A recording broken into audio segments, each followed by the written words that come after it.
In recent months, business headlines have noted that a growing number of bosses are firing recent Gen Z hires. I walked into their office and sort of, jumped back a little bit because literally her feet were kicked up on the desk. She had brought in her coffee maker in the bag, had like a little blanket. I'm like, wait a minute, this is a law firm.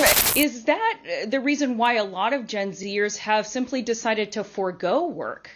Yeah, I mean, I think Gen Z has had a tough go of it. Well, I spoke with 3 business owners who are worried about what they are seeing in the workplace from the younger generation. Gen Z, when I'm hiring people that are in that generation, I almost need to go to an extra length just to check that they can cope with a high intensity culture. Of Gen Zs, they're the COVID remote work. So they didn't even have an opportunity to relate to people at all in a workplace. Yes, they have technical skills because they grew up holding computers in their hands, right?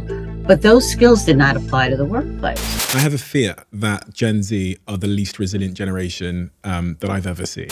You say right now you just won't hire Gen Z employees. But there's no way some of these younger Gen Z people could weather such a storm without quitting. Because their number one goal in life is to be an influencer. My goal was to be a baseball player. You know what happened? I didn't make it. I failed. That's what it was. It's the end of it. You think every one of you is going to be an influencer? No, it's not easy being an influencer. Then effectively what we're not doing is we're not socializing that next generation.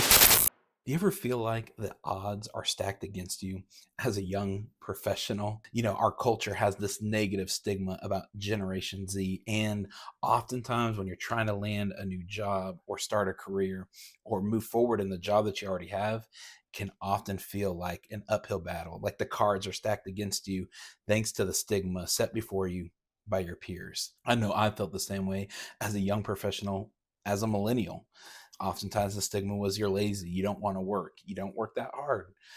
And a lot of that was true about this generation. And a lot of it is true about Generation Z. I would like to tell you about Foundations for Success, where you can gain the skills to become successful in relationships, in your life, and ultimately in your career. If you'd like to learn more, check out the link in the bio.